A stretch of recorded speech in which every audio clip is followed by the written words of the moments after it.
ngo ndi igiki hano uravuze ngo ndicyo ntazi muri uru rugo uravuze ngo nta kintu maze nta nicyo ngiye kubwirwa ndahindukira rimwe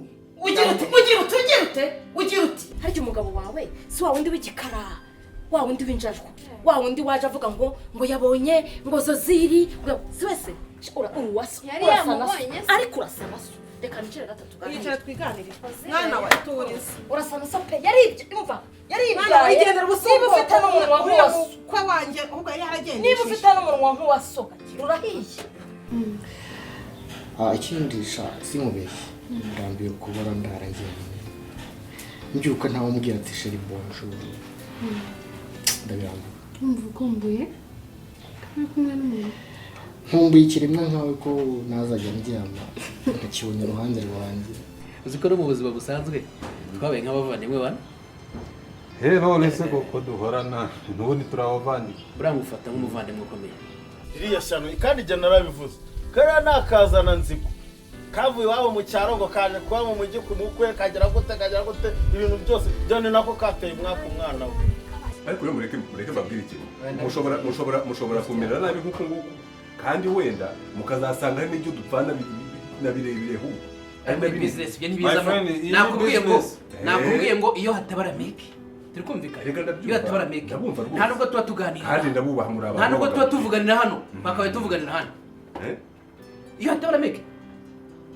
iyo uza kuba utaraciye kwa meke akore mwana ubahatse kurakara niko frere byose mba ngomba kubyumva twarashakanye kugira ngo twuzuzanye sheri oya uri guhinduka kandi okay ntacyo ndaza kugerageza ndebe ko ahubwo yararushye wese yugiye kuyuzuza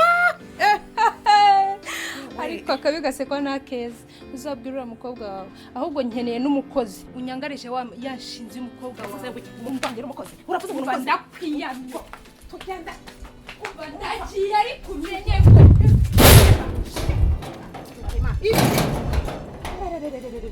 irashinze kazi urabona ingadori umva n'undi munsi ntuzangarukire mu rugo wangumva akazi we mbega ndakasuzugura umukobwa y'ikibasumba ntezeho amakiriro ntezeho gukira buri kimwe cyose zahabu yanjye bagomba kuba umukozi ntabwo mbyemera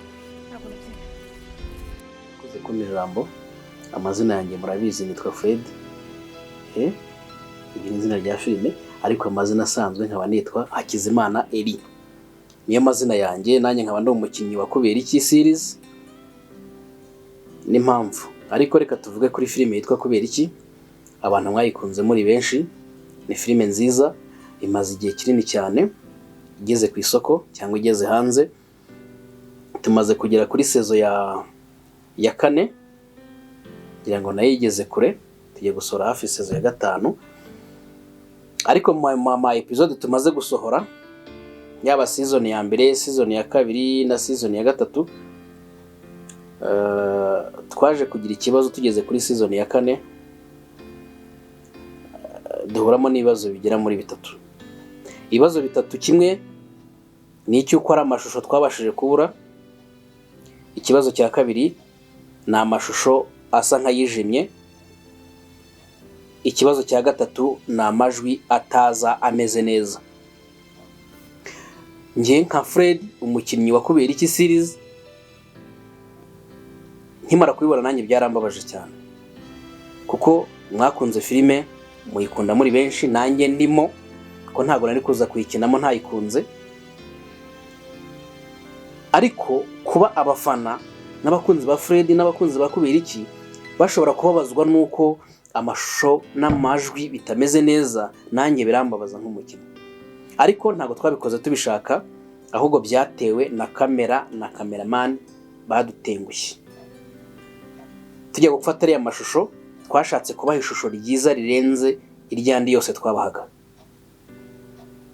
ariko cameraman na kamera byari ku rwego rwiza kamera nziza rwose mutebona kuriya nkuko bamwe muvuga muti ni telefone bakoresheje ntago ari telefone ntabwo ni kamera nziza iri ku rwego rwo hejuru ahubwo byatewe n'umukameraman ashobora kuba atarafite ubwo bumenyi twabikoze mbere ya lockdown ni mu minsi ishize tuza kubibona deja turi muri lockdown nibwo twabonye ko amashusho yagize ikibazo, ariko buri ukuntu dukora ziriya filime cyangwa ari ama episode dufata igihe runaka tukavuga ngo dufashe wenda iminsi 30, tugahera ku munsi wa mbere dukina, tugakina ibintu bishobora kuba byamara nk'ukwezi cyangwa amezi 2 cyangwa 3. nuko byagenze rero ari amashusho muri kubona na ama episode twakinye mbere ya lockdown, muri kutubwira ngo tubikosore, nibyo rwose biranumvikana, ariko byatugora bitewe nuko biriya bice byamaze gukorwa, byamaze gukinwa. Ahubwo ikintu turi gukora natwe kubera ko twabibonye, ubu turimo turakora amashusho mashya asa neza. Na amashusho asa neza, twahinduye mu cameraman, duhindura na kamera kugira ngo turebe ko twabaha ibintu bimeze neza. Ngira ngo nkuko muri kubibona, duhereye kwiri shusho ndi kuvugiraho muri kubona, iyi ni imwe muri kamera dufite naho twazanye, ko twazanye kamera zitandukanye. Noneho uyu nguyu ufashe ino shusho nawe ni umukamera, ni umwe mu bakameramani dufite. Ubu tubifashe nka sample kugira ngo tubibereke yuko turi kugerageza gukemura cya kibazo muri kubona. Mwirambirwa filime yanyu hari ni nziza, ifite n'ibindi bice ni byiza. Iki kiganiro ndabizi uzabasha kukibona, uzahita umenya ko filime ihari kandi ikoze neza. Mu kanya umurage mubona ibindi bice turi gukina, noneho bifite amashusho n'amajwi bisa neza. Ya ndabakunda, ndabizi mfite abafana hirya no hino ku isi, ntago ntinya kubivuga kuko ni ibintu ubwanjye nanjye nzi kandi muradukurikirana bizi. Hari abaduhamagara, hari abatwandikira, hari abari muri Australia, Canada, Amerika, ni ibihugu byinshi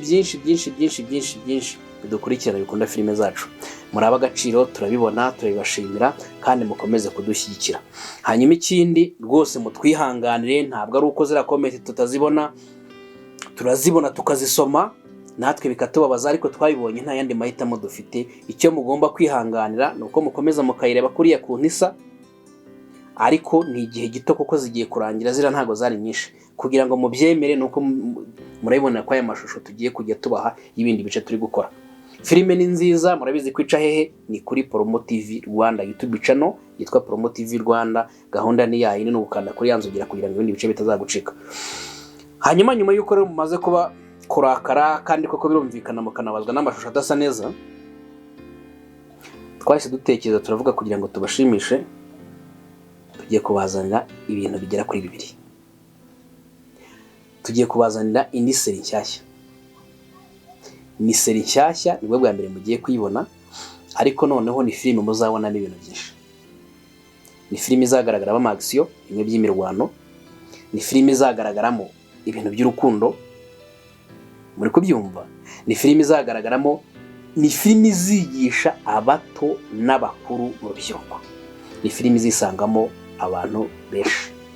Ni filime izaba ari nziza. Hanyuma nyuma y'ibyo turimo turabategura n'ikindi kiganiro. Ndabiza benshi mujya mwifuza kumenya amateka y'abakinnyi bakina muri Kubiriki. Urugero nka Fred, Ozil, Marta nubwo batakirimo, ariko nawe mukeneye amakuru ye no kumenya uko byarangiye, buriya niba yaranapfuye se cyangwa yaragiye, mumenye impamvu ya uko yavuye muri filime. Ngira ngo benshi mwabigizeho ikibazo, tese ntitubonye abyara, ntitubonye apfa. Nicyo kibazo cyabayeho cya kamera nyine, hari n'amashusho amwe twabuze.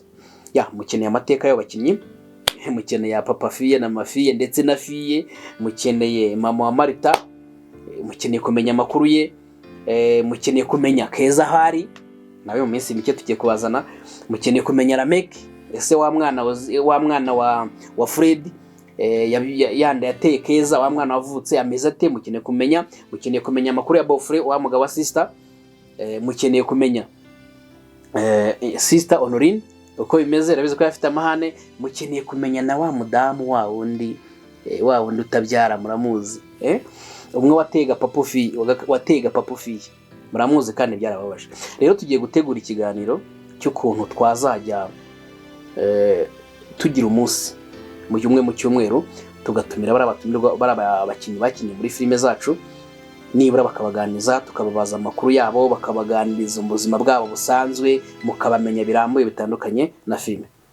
Ya ntituramenya umunsi neza tuzajya tugitambukiriza hano kuri channel yacu n'ubu niho izagica, ariko byose tuzabibamenyesha mu minsi ya vuba. Turabakunda, ndasuhuza n'abantu benshi bakunda filime nyarwanda, tureke n'izacu gusa. Abakunda filime nyarwanda bose turabakunda, kandi hari abantu baba bari mu cyaro hahandi cyangwa se hirya no hino badafite internet ngo babashe kujya kwireba kuri ya channel yacu twababwiye Promotive Rwanda, ariko bakaba bafite televiziyo isanzwe yo mu rugo. Iyo ufite televiziyo isanzwe ntabwo namwe mufite amateleviziyo asanzwe twabibagiwe. Filime yacu ica kuri YouTube nkuko nabibabwiye, ikaca no kuri televiziyo yitwa Flash TV. Yitwa Flash TV, abakoresha kanari bayisangaho, abakoresha Star Time bayisangaho, na za chaîne z'ubuntu naho bayisangaho. Filime itambukaho ryari kuri televiziyo, icaho kuwa kabiri saa 2 za nijoro zuzuye ibitangiye, no kuwa gatatu saa 2 za nijoro ibitangiye. Bya bice byaciye kuwa kabiri no kuwa gatatu, kuko ni ibice bishyashya dusohora. Kuwa kabiri no kuwa gatatu bari ibice bishyashya, bikongera kugarukaho kuwa gatandatu saa 1:15.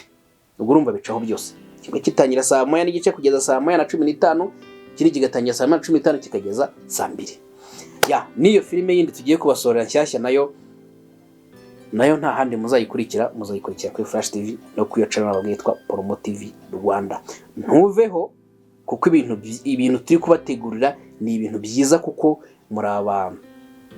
muri inshuti zacu, muri abakunzi bacu, muri abavandimwe, muri make ibintu mudukorera turabibona, comment turazibona, uburyo muyisharinga turabibona, uburyo mudukunda turabibona.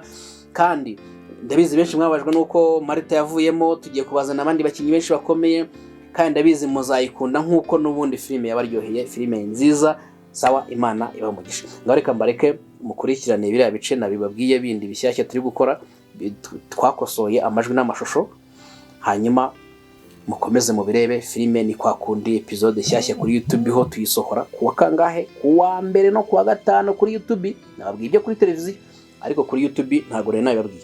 Kuri YouTube isohoka kuwa mbere saa 12 za nimugoroba, no kuwa gatanu saa 12 za nimugoroba dusohora ibice bishyashya. Ariko nyuma y'ibyo ngibyo ntabwo ari kubera iki dukora gusa, ibyo namwe murabizi ko twakoreye filime yitwa Impamvu, murayizi, mwarayikunze. Harimo abasitari byamamare, harimo Sofia Martin, ibyo ni ibintu muzi, na Derek, na Aurore, na Shaniye, na mama wanjye, mama Martin, ibyo murabizi. Harimo n'abandi, harimo na Gogo, hakaba nande, murabizi ko harimo abasitari. Murabizi ko ari ifite ishusho ryiza, ijwi ryiza. Twasohoye season ya mbere, ubu tugiye gusohora season ya kabiri, nayo mu minsi mike murayibona, mu gihe kitarenze gito cyane. Filime murayibona kitarenze, ntago birenga ukwezi kwa gatatu mutabonye iyo filime. Sawa, turabakunda, mugire ibihe byiza. Yari Mr Fred, mwakunze, Imana ibamugisha. Ciao ciao.